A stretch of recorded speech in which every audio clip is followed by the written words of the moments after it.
Assalamu alaikum, dear students. Welcome back. Once again, we are here together with another video lecture. जहाँ तक previous lecture का ताल्लुक है बेटा, हमने प्रीवियस लेक्चर में बात करी थी, क्या कर रहे थे रेस्पिरेटरी सिस्टम और रेस्पिरेशन प्रोसेस के बारे में। जहाँ तक रेस्पिरेशन प्रोसेस की बात है, थोड़ा सा रिकैप्चुलेट हम करते हैं। रेस्पिरेशन हमने कहा था कि इट्स अ बायोकेमिकल प्रोसेस जिसमें फूड जो है वो ऑक्सीडाइज होता है with the help of break down of food with the help of oxygen in aerobic organisms, and the main motive of that respiration process is the release of energy out of the food. जहाँ तक हम कल पहुँचे थे तो हमने कहा था कि हमारे पास रेस्पिरेशन अमल जो है, जो लाइफ प्रोसेस जो है, इसके हमारे पास हमने कहा था कुछ ऐसे ऑर्गेनिजम्स हैं जिनमें ऑक्सीजन की मदद से ये होता है ब्रेक डाउन ऑफ फूड, उनको हमने एरोब्स कहा या एरोबिक रेस्पिरेशन कहा। On the other hand there are certain organisms like yeasts, तो उसमें हमने कहा था कि in absence of oxygen there is break down of food takes place, we call those organisms as anaerobes, या हम कह सकते हैं उस मैकेनिज्म को हम कहते हैं एनारोबिक रेस्पिरेशन। उसके बाद हमने कहा था कि रेस्पिरेशन प्रोसेस जो है, पूरा रेस्पिरेशन का अमल जो है, it involves physical as well as biochemical steps. And हमने कहा था कि ये जो फिजिकल पोर्शन इसका जो है that we call as breathing, that is inhalation of oxygen and expiration और एक्सहेलेशन ऑफ कार्बन डाइऑक्साइड। और उसके बाद हमने कहा था कि जो हमारे पास प्रोसेस ऑफ रेस्पिरेशन जो है, इसमें फूड जो है that is involvement, or there is involvement of food and there is involvement of oxygen, and oxygen is utilized for breakdown of food, so that's why we call this process as oxidation of food as well. तो उसके बाद हमने last पे कहा था कि हमारे पास कुछ ऑर्गन्स ऐसे हैं जिनमें जो ऑर्गन्स इन्वॉल्व होते हैं कंप्लीट करने के लिए, इस रेस्पिरेशन प्रोसेस को कंप्लीट करने के में, उन ऑर्गन्स को हम कलेक्टिवली एक नाम देते हैं जिनको हम रेस्पिरेटरी सिस्टम के नाम से जानते हैं। ठीक है ना बेटा। तो जहाँ तक रेस्पिरेटरी सिस्टम का बात है ह्यूमंस की बात जब हम करेंगे, तो वहाँ पे जाने से पहले आपको कुछ चीज़ें, आपको इम्पोर्टेंट बातें आपको याद रखनी है। वो वो ये चीज़ है कि सवाल उठता है हमारे सामने कि क्या जितने भी लिविंग ऑर्गेनिजम्स हैं, रेस्पिरेशन तो सारे ऑर्गेनिज्म में होती है। जैसे हमने कल कहा था कि जितने भी लिविंग ऑर्गेनिजम्स हैं, चाहे प्लांट से लेकर एनिमल वर्ल्ड तक, जितने भी ऑर्गेनिजम्स हैं उनमें रेस्पिरेशन, डेफिनेटली रेस्पिरेशन प्रोसेस होता है, because it is a life process. ठीक है ना। तो लेकिन अब सवाल यहाँ पे राइज होता है कि क्या whether all the living organisms show same kind of respiration process, or I can say whether there is same mechanism in all organisms for this exchange of gases, or they show difference or they show diversity. Surely याद रखना है आपको कि जो हमारे पास living organisms हैं, animal world की बात कर रहा हूँ, तो उसमें definitely there is a great diversity in terms of respiration as well. ठीक है ना। तो रेस्पिरेशन के हिसाब से हमारे पास कुछ ऑर्गेनिजम्स ऐसे हैं बेटा जिनमें ये exchange of gases, intake of O2 and removal of carbon dioxide जो होता है वो स्किन के थ्रू होता है। दैट मीन्स कि रेस्पिरेशन जो है, रेस्पिरेशन प्रोसेस जब होती हो किसके द्वारा, जब ऑर्गन इन्वॉल्व, जो इसमें ऑर्गन जब इन्वॉल्व होगा, कौन सा ऑर्गन, दैट इज स्किन। वो ऑर्गेनिजम्स जो रेस्पिरेशन करते हो थ्रू स्किन, उस टाइप की रेस्पिरेशन को हम कहते हैं क्यूटिनस रेस्पिरेशन। ये चीजें टर्म आपको याद रखनी है, क्यूटिनस रेस्पिरेशन। इसी तरह से हमारे पास कुछ ऑर्गेनिजम्स ऐसे हैं, जैसे आपने देखा है कि हमारे पास इंसेक्ट्स हैं, हमारे पास कुछ इंसेक्ट्स ऐसे हैं जिन इंसेक्ट्स में जो है कुछ स्पेशल ट्यूब लाइक स्ट्रक्चर्स होते हैं। जैसे हमारे पास फाइलम एनालिडा हमारे पास है, फाइलम ऑर्थोपोडा हमारे पास है, जिनमें उन ऑर्गेनिजम्स में जो रेस्पिरेशन का काम जो है वो कैरी आउट करते हैं। कौन से ट्यूब लाइक ऑर्गन्स होते हैं, उनको हम ट्रैकिया कहते हैं। तो उन ऑर्गेनिज्म में जिनमें ट्रैकिया जो है वो रेस्पिरेटरी ऑर्गन के तौर पर काम करते हैं, उस रेस्पिरेशन को हम कहते हैं ट्रैकियल रेस्पिरेशन। इसी तरह से साथ ही साथ में हमारे पास कुछ ऐसे ऑर्गेनिज्म हैं बेटा जिनमें रेस्पिरेशन की जो होती है, जैसे हमारे पास फिश आपने सब ने देखी होंगी, जो हमारे पास मछलियाँ जो होती हैं फिश, उनमें आपने देखा होगा कि वो उस यहाँ पे साइड वाइज उसमें वो जो हमारे पास गिल्स होते हैं, वो गिल्स जो होते हैं, their main function is to carry out respiration process in case of these fishes, right? तो उन ऑर्गेनिज्म में जिनमें रेस्पिरेशन प्रोसेस जो है उसमें दैट इज कैरी आउट या that takes place through gills, उस रेस्पिरेशन को हम कहते हैं ब्रैंकियल रेस्पिरेशन।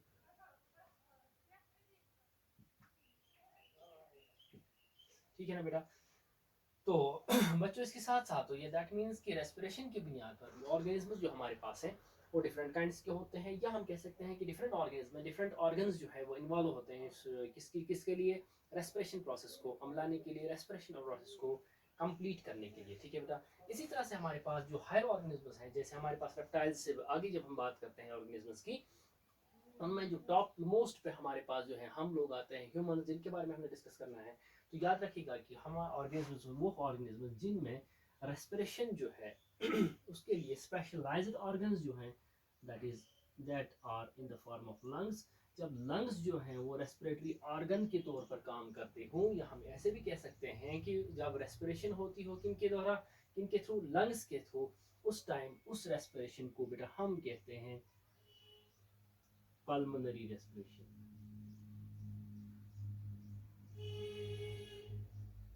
ये वाला पोर्शन जो है that was additional knowledge for you people, कि हमारे पास जब है कोई पूछेगा क्यूटनेस रेस्पिरेशन किसे कहते हैं, आप कहेंगे क्यूटनेस रेस्पिरेशन सर ये उसे उस रेस्पिरेशन को कहते हैं जिसमें रेस्पिरेशन जो है या एक्सचेंज ऑफ गैसेस जो होगा थ्रू स्किन होगा।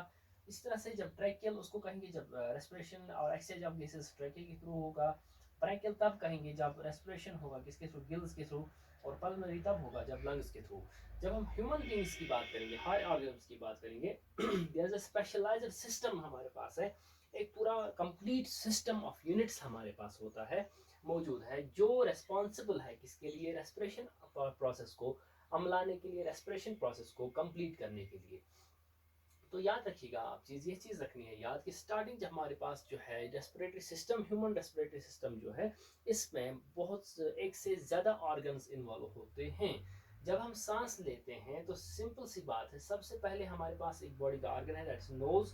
ये नोज जो है इसके दो स्लिट लाइक अपर्चर्स होते हैं, ओपनिंग्स होती है, इनको हम नॉस्ट्रिल्स कहते हैं बेटा। ये एक नॉस्ट्रिल है, ये दूसरा नॉस्ट्रिल है।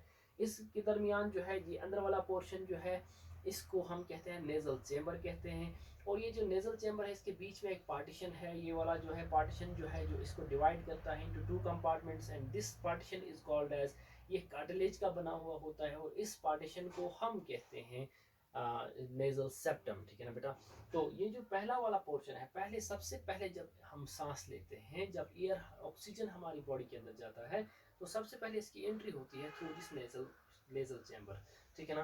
तो ये हमारे पास नेजल चैम्बर से, फॉर एग्जांपल ये हमारे पास नाक है, यहाँ पे हमारे पास नेजल चैम्बर के थ्रू जो है ये गैसेस जो हैं ये पास होती हैं, दैट इज ये हमारा रेस्पिरेटरी रूट है। ठीक है बेटा। तो ये रेस्पिरेटरी रूट जो हमारे पास है ये इन गैसेस को आगे की ओर ले जाता है। आगे की ओर जब ये ले जाता है तो हमारे पास आगे इसमें जो है ये वाला पाइप लाइक स्ट्रक्चर जो है, ये ट्यूब लाइक स्ट्रक्चर जो है, जिसके थ्रू गैस जो है पास होती हैं, इसको हम कहते हैं बेटा trachea. This is called as trachea. लेकिन ये ट्रैकिया जो होता है बेटा, ये इसको कोई मसल्स का बना हुआ होता है, क्योंकि जब हम सांस लेते हैं तो इसमें चांसेस ऐसे हैं कि ये कोलैप्स कहीं ना हो जाए। आपने वो देखा है कि वॉश बेसिन के नीचे वो एक पाइप लगी हुई होती है सिस्टर्न के वॉश बेसिन के नीचे, उसमें रिंग लाइक स्ट्रक्चर होते हैं, रिंग्स होते हैं। इसी तरह से इसके इर्द गिर्द भी रिंग्स होती हैं, इसके इर्द गिर्द भी रिंग्स होती है, रिंग्स बनी हुई होती हैं, ऐसे रिंग्स हुई होती मौजूद होती हैं। क्यों? ताकि इसे मैकेनिकल सपोर्ट देने के लिए, ताकि ये कोलैप्स ना हो जाए, ये श्रिंक ना हो जाए। अगर कोलैप्स हो जाएगी अल्लाह बचाए तो सिंपल सी बात है ऑक्सीजन बॉडी को सप्लाई नहीं मिले ऑक्सीजन सप्लाई बॉडी को नहीं मिलेगी। जब ऑक्सीजन बॉडी को ना मिली, सेल्स को ना मिली, तो ऑर्गेनिज्म सर्वाइव नहीं कर सकेगा। ठीक है ना। तो यहाँ पे इसका मतलब है कि नेक्स्ट ऑर्गन हमारे पास नेजल चैम्बर्स, हमने कहा ये नेजल चैम्बर्स हमारे पास है। तो उसके बाद ट्रैकिया है। ये ट्रैकिया जो है आगे जाके इस वाले पोर्शन में, इस वाले पोर्शन को हम कहते हैं थोरेसिक रीजन। ये वाला पोर्शन जो हमारे पास है इसको हम कहते हैं एब्डोमिनल रीजन। ये थोरेसिक रीजन में ये पाइप जो है, ये हमारी पाइप जो है ये डिवाइड होती है दो छोटी पाइप्स में या दो छोटे ट्यूब्स में। ठीक है ना। सॉरी। लेकिन एक और चीज़ याद रखनी है कि स्टार्टिंग में हमारे पास जो है ये वाला ट्रैकिया जो है, इसमें एक पोर्शन आता है हमारे पास जिसमें वॉइस प्रोड्यूसिंग ऑर्गन होता है, मौजूद होता है, जिसको हम कहते हैं लैरिंग्स कहते हैं। अगर कोई पूछेगा कि वॉइस बॉक्स या वॉइस प्रोड्यूसिंग ऑर्गन जो है ह्यूमंस में, वो उसे क्या कहते हैं, तो याद रखिएगा उसको लैरिंग्स कहते हैं। बर्ड्स में जो वॉइस प्रोड्यूसिंग ऑर्गन जो होता है, जिसे आवाज़ या चहचहाती हैं बर्ड्स, जो आवाज़ चहचहाने की वाली आवाज़ जो निकलती है बर्ड्स में, उस ऑर्गन को हम कहते हैं सेरिंग्स। ठीक है ना, ये भी आपको याद रखना है। लेकिन ये जो लैरिंग्स जो है, it is responsible for sound production in human beings. तो इस लैरिंग्स के साथ साथ जो मेल्स जो होते हैं ये लैरिंक्स जो है वो उनमें एनलार्ज्ड होता है, बल्जड आउट होता है, या हम ऐसे कह सकते हैं इट प्रोट्रूड्स आउटवर्ड। जैसे यहाँ पे हम देख सकते हैं ये वाला पोर्शन जो है ये आउटवर्ड्स, बल्जड आउटवर्ड्स है, या बाहर निकला हुआ है, और इसको हम कहते हैं एडम्स एप्पल भी कहते हैं। क्या बोलते हैं बेटा? एडम्स एप्पल बोलते हैं।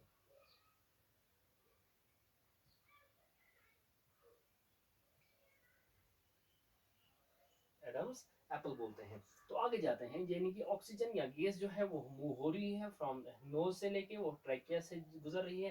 ट्रैकिया थोरेसिक रीजन में डिवाइड होता है दो छोटी पाइप्स में, छोटी ट्यूब्स में। इन ट्यूब्स को हम कहते हैं ब्रोंकाई। क्या बोलते हैं?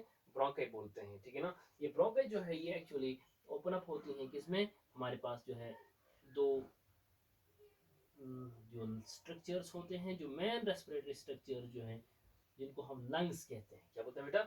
इनको हम लंग्स बोलते हैं। वो लंग्स में ये ओपन अप होते हैं। ठीक है ना, ऑक्सीजन जो है, ये गैस जो है, ये लंग्स में पहुंच जाती है। तो लंग्स में मेन ऑर्गन्स हैं जहां पे एक्सचेंज ऑफ गैसेस होता है। सॉरी। तो ये वाला पोर्शन जो है, यानी कि यहाँ से हम स्टार्ट किया नेजल पैसेज, यानी कि नोज से, उसके बाद ट्रैकिया हमने कहा। ये जो वाला पोर्शन है इसको हम कलेक्टिवली एक नाम देते हैं, दैट इज रेस्पिरेटरी ट्रैक्ट, इसको हम बोलते हैं। उसके बाद हम आ जाते हैं ब्रोंकाई पे। ये ब्रोंकाई है, ब्रोंकाई फिर नीचे ओपन अप होते हैं किसमें? लंग्स में। लंग्स में फिर डिवाइड होते हैं स्मॉल ट्यूब्स में, और उन ट्यूब्स को हम कहते हैं ब्रोंक्यूल्स। ब्रांच इसकी निकलती हैं, और उन ब्रांच को हम ब्रोंक्यूल्स बोलते हैं। ठीक है बेटा? तो ये ब्रांचिंग होती है फाइन ब्रोंकाई में, उनको हम ब्रैंक्यूल्स बोलते हैं। ये ब्रोंक्यूल्स जो है जहाँ ये लंग्स के अंदर मौजूद होते हैं। लेकिन सबसे पहले हम वापस आ जाते हैं, तो हम दिया यानी कि मेन ऑर्गन्स जो हैं, जो जो जहाँ जो रेस्पॉन्सिबल है किसके लिए? रेस्पिरेशन के लिए। जिनमें ह्यूमन बींग्स में उनको हमने कहा क्या? लंग्स। तो लंग्स जो है सिर्फ जहाँ पे हमने पल्मोनरी रेस्पिरेशन कहा, लंग्स जो होते हैं थोरेसिक रीजन में प्रेजेंट होते हैं। इनका पिंक कलर होता है, मस्कुलर ऑर्गन्स होते हैं, स्पॉन्जी होते हैं, कंप्रेसिबल होते हैं। ठीक है ना, तो इनमें जो है इनमें छोटे छोटे स्ट्रक्चर्स मौजूद होते हैं, स्मॉल बैलून लाइक स्ट्रक्चर्स होते हैं, जिनको हम एल्वियोलाई कहते हैं बेटा। इनको हम एल्वियोलाई कहते हैं, या लंग एल्वियोलाई कहते हैं। ठीक है, ये एल्वियोलाई जो होते हैं यही वो स्ट्रक्चर्स हैं जिनके साथ अटैच्ड होती हैं फाइन, बहुत माइन्यूट ब्लड वेसल्स मौजूद होती हैं, जहाँ पे जहाँ पे जिन जो which are covered by thin delicate membranes, और उसी मेम्ब्रेन के थ्रू एक्सचेंज ऑफ गैसेस होता है। यानी कि O2 जो है, ऑक्सीजन जो है वो डिफ्यूज हो जाता है फ्रॉम लंग्स या हम from alveoli into the blood, और वहां से ब्लड में जब कंसंट्रेशन ऑफ कार्बन डाइऑक्साइड ज्यादा हो जाती है, तो वो कार्बन डाइऑक्साइड डिफ्यूज हो जाता है, वाइस वर्सा, यानी कि उल्टा हो जाता है। वो ब्लड से डिफ्यूज हो जाता है किन के अंदर? लंग, जिनके एल्वियोलाई के अंदर। उसके बाद ब्रोंक्यूल्स पे पहुंच जाता है, ब्रोंकाई में जाता है, ट्रैकिया में, और अल्टीमेटली वो बाहर आ जाता है। ठीक है ना बेटा? तो हमारे पास एक इंपॉर्टेंट पॉइंट आया, that is functional unit of lungs.